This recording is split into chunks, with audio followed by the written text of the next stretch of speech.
안녕하세요. 신용회복위원회 이상철 변호사입니다. 지난 시간에 이어서 이번에도 개인회생 절차에 대해서 설명드리도록 하겠습니다. 지난번에 이제 개인회생 절차에 대해서 개인회생을 신청하면서 금지명령, 중지명령도 같이 신청을 하고 그 다음에 이제 회생위원도 선임되고 금지명령, 중지명령이 나고 그 다음에 개시결정이 나고 그 다음에 채권자 집행기일이 있고 난 다음에 변제계획 인가결정을 하고 그 다음에 이제 변제를 한 다음에 면책 결정을 한다라고 말씀드렸고, 그 중에 이제 개시결정까지 간략하게 설명을 드렸는데요. 개시결정에 대해서 개시결정문을 한번 보여드리겠습니다. 지금 보시면 여기 이제 이해기간은 언제까지로 한다라는 말도 있고, 그 다음에 채권자 집행은 언제 그리고 이제 장소가 어디로 한다 이런 말도 기재가 되어 있습니다. 그 다음에 또 통지서를 보시면 그 약간 아래 부분에 붉은 글씨로 어디 은행, 그 다음에 계좌번호 나와 있고 월 변제금은 이제 그 계좌로 인치하여야 한다 라는 말이 기재가 되어 있습니다. 근데 이제 개인 개시 결정에 대해서 가끔 이제 채무자분들이 약간 오해하시는 부분이 있는데, 저희가 개인회생을 신청하면서 변제계획안도 같이 제출을 하고 변제계획안을 작성할 때는 그 신청일부터 2개월 후, 그 다음 3개월 사이에 처음 변제가 시작하는 걸로 작성을 합니다. 그래서 이제 신청 기준으로 하면 2개월에서 3개월 사이에 이제 변제가 시작되는 건데, 지난번에 말씀드린 것처럼 개시 결정이 나야 월 변제금을 송금할 법원 계좌가 나오는 거죠. 근데 이제 개시 결정이 나기 전에 이제 계속 회생위원이 보정문구를 내리고 보정을 하다 보면 변제 시작일이 이제 도과가 되는 경우가 있어요. 그러니까 이제 변제 계획안에 따라서 뭐 예를 들어서 2021년 5월 1일부터 변제하는 걸로 되어 있는데 보정을 하다 보니까 5월 1일이 지났다라는 거죠. 근데 아직 개시 결정이 나지 않았어요. 그렇다 하더라도 변제 계획안에 따라서 변제를 하는 거기 때문에 그때부터는 이제 그 월 변제금을 따로 모아 두셔야 합니다. 나중에 이제 개시 결정이 나면 아까 보여드렸던 통지서에 기재된 이제 그 계좌번호로 월 변제금을 송금해야 되는데, 이제 그게 개시 결정이 늦게 나면 그때까지 월 변제금을 한꺼번에 납부해야 되는 상황이 벌어집니다. 그래서 나중에 이제 인가결정 때 말씀드리겠지만 미납이 있으면 인가결정을 조금 받기가 어렵습니다. 따라서 변제 계획안에 따라서 변제 시작일부터 변제한다고 생각하시고 개시 결정이 아직 나지 않았다고 하더라도 월 변제금을 따로 모아두셔야 합니다.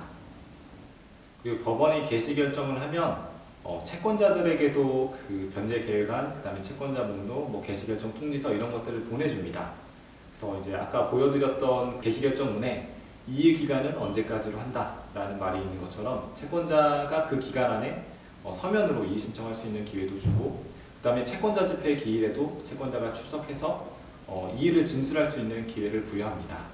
보통 채권자들이 이해하는 내용이 뭐냐면 그 이제 채권 금액이 다르다라는 게 대부분이고요. 또는 이제 채권이 누락되었다. 또는 이제 채권을 다른 기관으로 양도했다. 아니면 이제 보증인이 있거나 이제 보증기관이 끊어주는 보증서가 있을 때 보증기관으로부터 대신 변제를 받았다. 그래서 이제 금액이 다르다. 이런 취지가 대부분이고, 가끔씩 이제 채권자가 은행이거나 아니면 보험회사인 경우에는 채무자의 예금 또는 이제 보험 해약 환급금에 대해서 상계를 하겠다. 그러니까 상계라는 게 그 채권자의 채권하고 채무자가 이제 그 채권자에 대해 가지는 예금 채권 또는 보험 해약 환급금 채권에 대해서 서로 공제하겠다, 이런 주장을 하는 경우도 있습니다.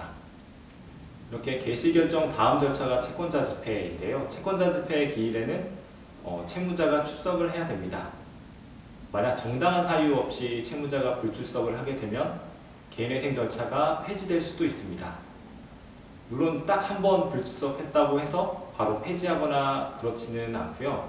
보통 이제 정당한 사유 없이 2회 이상 불출석하거나 아니면 정당한 사유 없이 불출석했는데 변제 계획안에 따른 월 변제금을 3회 이상 미납하거나 하는 경우에도 폐지될 수 있습니다. 따라서 이제 그 채권자 집행기일이 이미 이제 개시 결정 날에서 지정이 되는데, 혹시 그 날에 정말 출석하지 못하는 사정이 있다라고 하면 그 전에 미리 이제 그 어떤 사유로 불출석하게 된다라는 점을 미리 법원에 알려줄 필요가 있습니다. 그럼 이제 다른 기일을 잡아서 지정할 것입니다. 이렇게 채권자 집행 기일에 채무자가 이제 출석을 해야 된다라고 하니까 이때 이제 출석하시는 거죠. 파산 절차 중에서는 뭐 파산 선고 기일에 한번 가고, 그다음에 또 채권자 집행 및 의견 청취 기일에 뭐 간다 이렇게 생각하시면 되는데, 개인회생 절차에서는 채권자 집행 기일에 법원에 출석을 하게 됩니다. 이렇게 이제 법원에 출석한다고 하니까 채무자분들이 가끔 이제 물어보세요. 그 출석을 하면 가서 무엇을 하는 것인가 물어보시는데, 좀 너무 걱정하지 않으셔도 됩니다. 그 막상 가보시면 본인뿐만 아니라 다른 채무자들도 되게 많이 나와 있습니다. 같은 날 이제 채권자 집행을 진행하는 그런 채무자분들이 많이 나와 있고, 보통은 이제 채무자분들만 많아요. 그래서 이제 순서대로 호명을 하게 되고 마치 이제 출석 체크하듯이 절차가 진행이 됩니다. 물론 이제 그 채권자한테 뭐 송달이 안 됐다거나 또는 이제 미납금이 있다거나 월 변제금에 미납금이 있다거나 하면 그 부분에 대해서 언급을 하기도 하는데, 뭐 그때는 이제 나중에 보정하는 걸로 이렇게 진행을 하시면 됩니다. 이와 달리 이제 채권자 같은 경우에는 그 금융회사들은 보통 출석하지 않습니다. 워낙에 관련된 사건들도 많고 일일이 다 출석하지 않아요. 보통 다 이해할 내용이 있으면 서면으로 이의 신청을 하고 끝냅니다. 그런데 이제 간혹 개인 채권자가 있는 경우에 개인 채권자들은 가끔 출석하는 경우가 있습니다. 채무자가 개인회생 하는 것에 대해서 반대하는 이제 의사를 표시를 하는 거죠.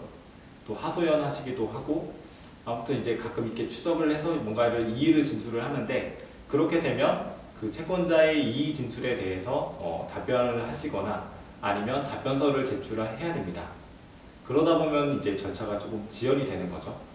그래서 한 번씩 이제 이의 신청을 하고 거기에 대한 답변서를 제출하고 끝나는 경우도 있고, 채권자에 따라서는 이제 개인 채권자에 따라서는 여러 차례 이의 신청을 하기도 합니다. 그러면 이제 거기에 대해서 또 답변서를 제출하고 또 답변서를 제출하고 하다 보면 절차가 지연되는 경우가 있습니다. 그리고 채권자 집행기일에 가는 게 조금 불안하다라고 하시면 변제기간 정도는 한번 읽어보고 가시면 좋을 것 같습니다. 채권자 집행은 한 번에 끝나는 게 제일 좋은데요. 하지만 이제 채권자한테 송달이 안 됐다거나 아니면은 채권자 목록 또는 이제 변제 계획안을 수정해야 된다라고 하면 여러 차례 채권자 집행가 열릴 수도 있습니다. 어쨌든 채권자 집행까지 끝났다라고 하면 이제 법원은 변제 계획안에 대해서 인가 요건을 심리해서 인가 결정을 하게 됩니다. 인가 요건을 심리할 때는 법에서 정한 변제 계획 인가 요건을 충족했는지를 봅니다. 그리고 월 변제금에 미납이 없는지를 보고, 그 다음에 채권자 집회에 잘 출석했는지를 봅니다. 개인회생 신청을 할 때부터 2개월 후 3개월 사이에 처음 변제를 시작하는 걸로 잡고, 그 다음에 개시 결정이 나면 거기에 법원 이제 회생연에 관련한 계좌가 있어서 거기로 월 변제금을 납부를 하고, 개시 결정부터 채권자 집회까지가 보통 3개월 걸리거든요. 그러니까 최소한 3회분 정도는 이제 납입이 되어 있어야 되는 거죠. 물론 이제 그 기간이 길어서 뭐 4회, 5회 이렇게 갈 수도 있는데, 어쨌든 그 채권자 집회 때까지 변제계획 인가 요건을 심리할 때까지 미납금이 없어야 변제계획 인가 결정을 받을 수가 있습니다. 그래서 개인회생을 신청하고 변제계획 인가 결정을 받기까지는 보통 이제 6개월에서 8개월 이상 걸린다고 말씀드릴 수 있습니다. 신청부터 개시 결정 때까지가 뭐 2, 3개월 걸린다고 치고, 개시 결정부터 그 다음에 채권자 집회가 한 3개월 정도 걸리는 거를 기본적으로 본다면 한 6개월 이상 걸리고, 6개월 정도 걸리는 것도 어떻게 보면 좀 짧게 걸리는 편이고, 이제 개시 결정 때까지 얼마나 많은 보정 공고가 나오고 얼마나 많은 보정을 하는지에 따라서 그 기간에 따라서 더 길어지는 경우가 많습니다. 물론 이제 법원에 따라서 이제 사건에 따라서는 그 4, 5개월 만에 그 인가 결정이 나는 경우도 있기는 합니다. 변제계획 인가 결정이 나면 그 법원에서는 한국신용정보원에 그 통보를 해줍니다.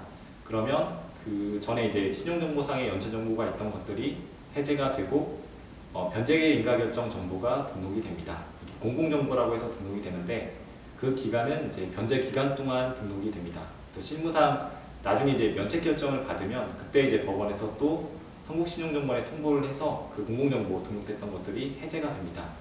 공공정보가 등록이 되어 있으면 아무래도 이제 신용점수는 낮기 때문에 일반적인 신용대출은 어렵습니다. 그리고 인가 결정이 나면 한 가지 효과가 그 전에 이제 그 통장이라든지 압류됐던 것들을 풀 수 있습니다. 개인회생을 한 법원에서 변제계획 인가 결정문하고 그 다음에 그 채권자 목록 이거를 이제 발급을 받으시고 압류를 한 법원 이제 압류를 한 법원은 이제 모르시는 경우가 많은데 그 압류가 된 통장 그 해당 은행에 전화해서 문의해 보시면 알 수가 있습니다. 압류를 한 법원에 그 압류 해제 신청서를 제출하면서 그 개인회생 이제 변제계획 인가 결정문하고 그 다음에 채권자 목록을 첨부해서 제출을 하시면 압류를 풀 수가 있습니다. 이렇게 변제계획 인가 결정을 받으면 거의 이제 개인회생 절차는 끝났다라고 생각을 하시면 되고 남은 이제 3년간 최대 5년간 변제 기간 동안 잘 납부하시고 그 다음에 면책 신청을 하셔서 면책을 받으시면 됩니다. 근데 도중에 이제 변제 기간 중에 그 월 변제금을 미납해서 폐지되는 경우도 상당히 있습니다. 경험상 그런 경우도 좀 많은데 좀 안타까운 마음이 듭니다. 아무쪼록 잘 변제가 돼서 면책을 잘 받으셨으면 좋겠습니다. 이상 개인회생 절차에 대해서 간략하게 설명드렸습니다. 감사합니다.